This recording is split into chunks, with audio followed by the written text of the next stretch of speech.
So today, what am I talking about? I'm talking about myself, my life in a space. Yes, my marriage. How my father-in-law warned me not to marry his son, but I have coconut head. I went ahead and married him, and I see the consequence. I saw the consequence that follow when an elderly person asks you to do something. When you do it, there is always a consequence.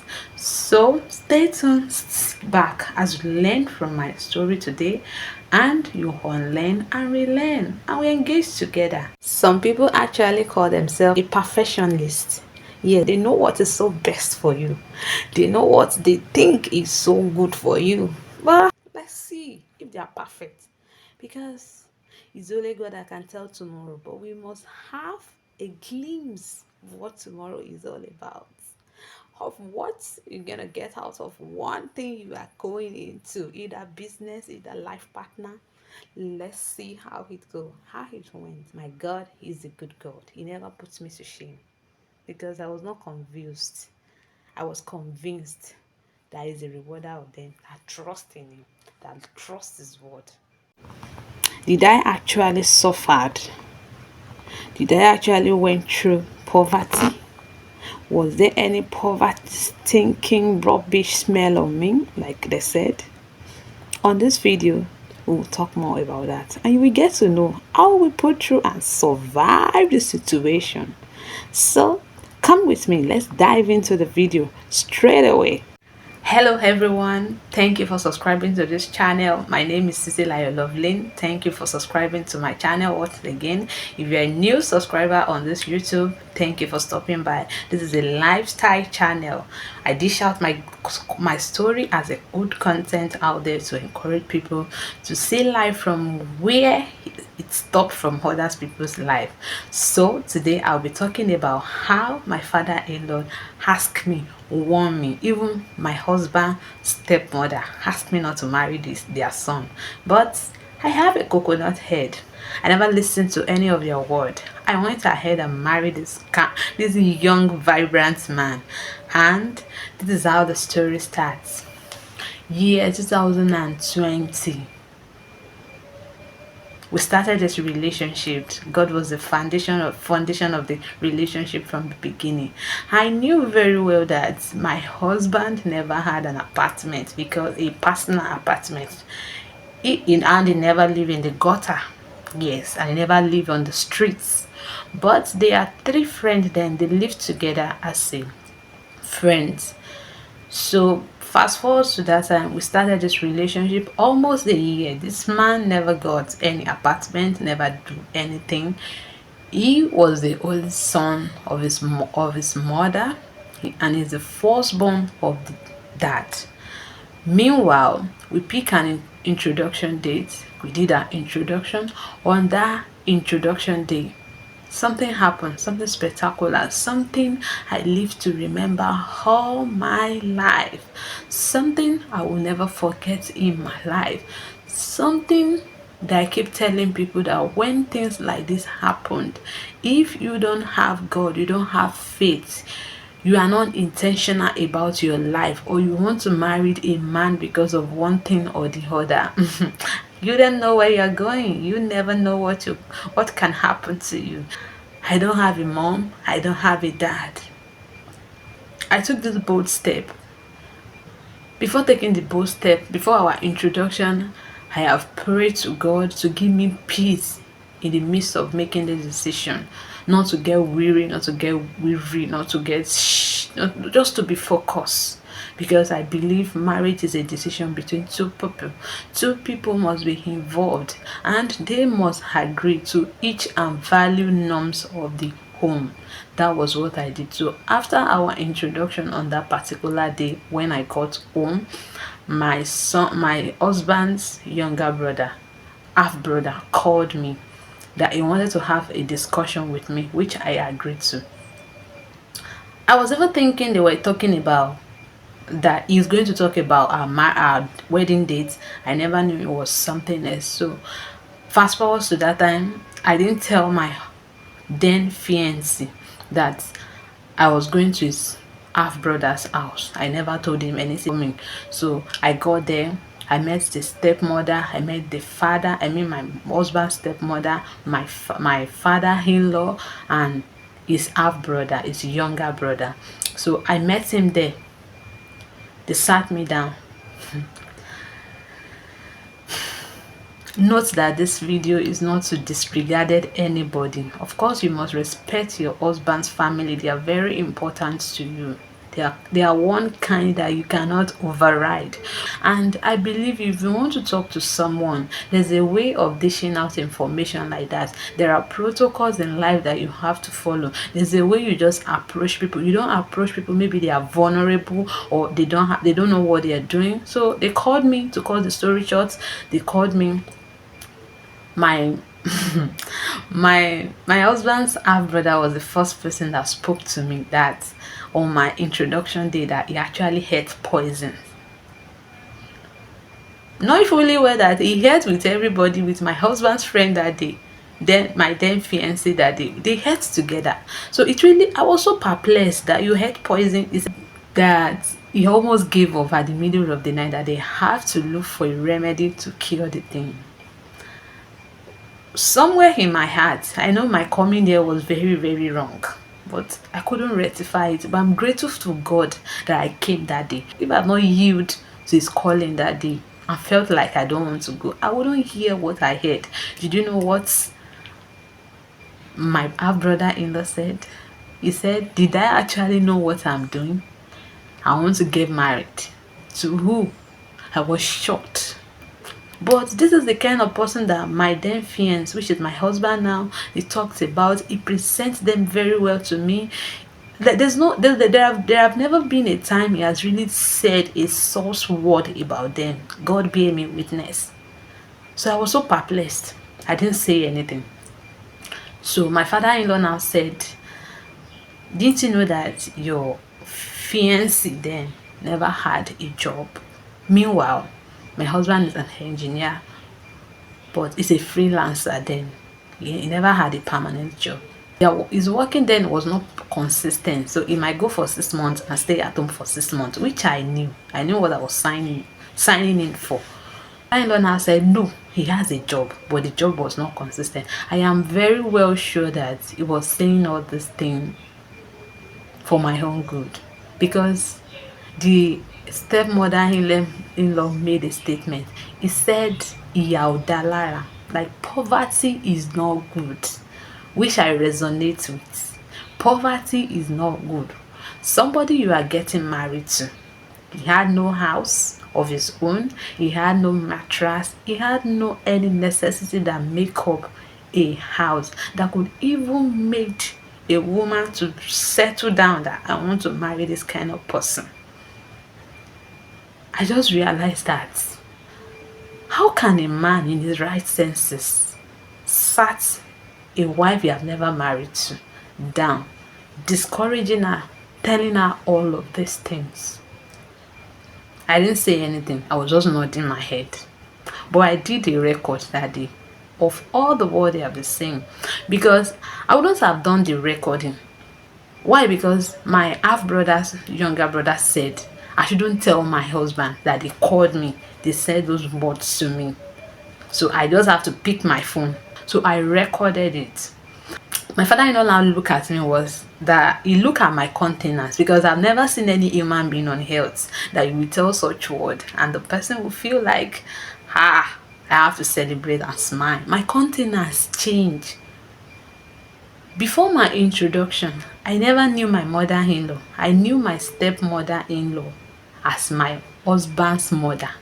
Not until a few weeks to our wedding, before our introduction then, before I knew my husband's real mother. So I just look at this woman. If you could tell me that ìyà ò dá lára, I know that poverty is not good, but it shouldn't come out of your mouth. I wouldn't have taken it as an offense. Of course, it's not an offense, it's a bygone now. But the essence of this video is just to encourage people who was in these shoes, who was still in the stage of grief, of bitterness. It's just to encourage you that if you are signing in for any relationship, just know you are the only one involved. Nobody, no baggage is involved with you. Then I would like to say that you should be intentional about your life.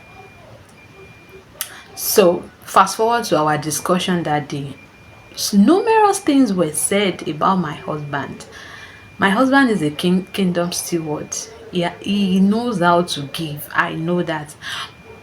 Prior to their discussion that day, this man had a shop, a small refilling gas station where you can fill your gas. It wasn't that big, but it was small. It could still sustain a family for a limited time.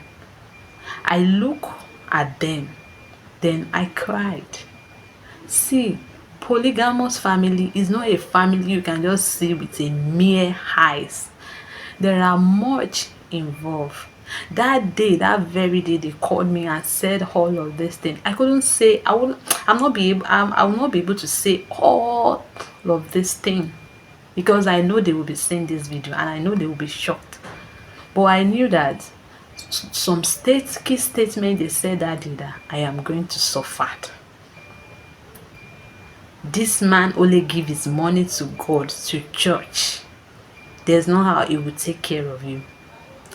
Then my husband's half younger brother then was planning for his wedding. We did our introduction in the last day of October of 2020. My husband's half brother did his wedding in October. So I wanted to ask that day that, but this younger brother is planning for a wedding.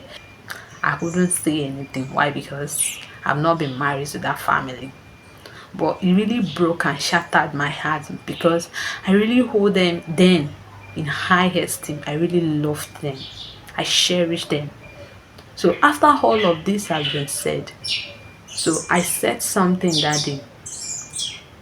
My reply to them was, Daddy, I open up that I did not like the idea of the discussion that they made. How can they call me into three family like this, explaining to me that I shouldn't marry a man and he's your son?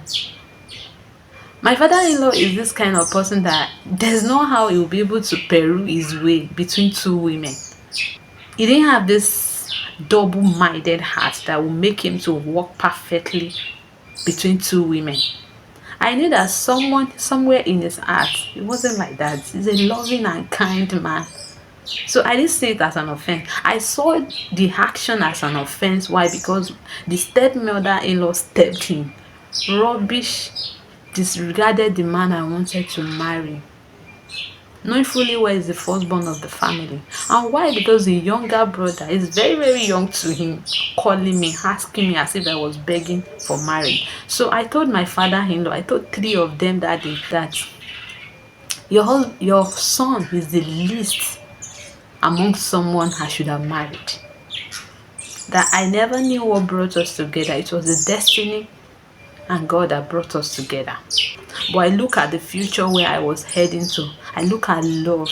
I look like Christ kind, that know the will of the Lord, that will love me like Jesus Christ loved the church, that will love me for whom I am. I only told them that I am so disheartened and so shattered for saying this word. It's not even a week after the introduction. On a morning after the introduction, that was when they called me to the younger brother's house, started talking to me. The wife was there outside. I told them that I don't like it.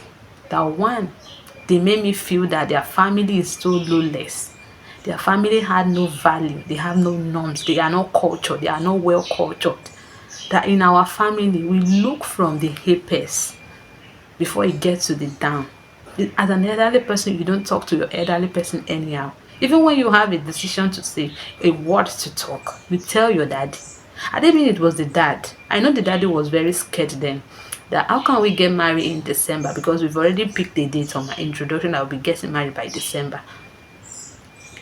He was very scared about expenses and all. But it really pisses me that, like, the way the younger brother was, if you were there, he was talking to me as if I'm a baby, as if I never knew what I was doing. I cried that day. I cried and I let go. I just told them my peace of mind and the word I don't like. Meanwhile, they got to know my family. They knew that we were not poor.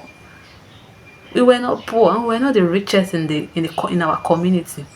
But their dignities, when it got to my introduction and see people that sat down there, despite the fact that my mother and my father were late, they were scared. But I chose him. I never look at anything. So by this time, if you have not subscribed to my YouTube channel, help me to grow a community. Please subscribe. Pick, click, click now. Smash the subscribe button and the notification button, because this video is going to be long and I don't want it to be long. Maybe next week Sunday I'll be dropping the concluding parts. But I've said it the other time, the whole essence of this video is to encourage people that are passing through this type of thing, or this kind of buaha or saga. Have you subscribed? Do that right now. Subscribe to my YouTube channel. Please subscribe. Okay. Thank you for subscribing to my channel. So that was how it was gone. It never stopped there. Did you believe that I didn't tell my then fiancé, now husband? I didn't tell my fiancé. I just got home. He noticed. So I got there that day. I have to hug him tight, because my husband is a loving kind. He's a kind man. He will never bring his family dignity down. I hugged him. I cried. To him, he thought maybe I was considering the fact that there are things he didn't have: a car, he didn't have this, he didn't have that. That was why I was crying. But he never knew the reason why I cried. Then I prophesied favor into his life. So this is where we'll be drawing the curtain this afternoon. So thank you for staying tuned. And if you're going through this kind of challenges, before you choose any man, just be intentional about it. 1, choose your life partner based on God's word. Choose your life partner based on peace of the mind against all odds. And choose a man that have future and vision, not a man with TV. Of course, those things are necessary. We did not get married in his friend's house there. We later got our apartment. We got everything we needed for the house. People were even surprised. I'm sure you will see all this thing in my next video. I've prayed like you will never pray again, and know that nobody wants the good for you. Thank you for saying true. Thank you for seeing my video. I'll see you later. Bye. I love you. Mwah, mwah, mwah. Subscribe if you have not subscribed. We'll see you on Sunday for the concluding part of our video.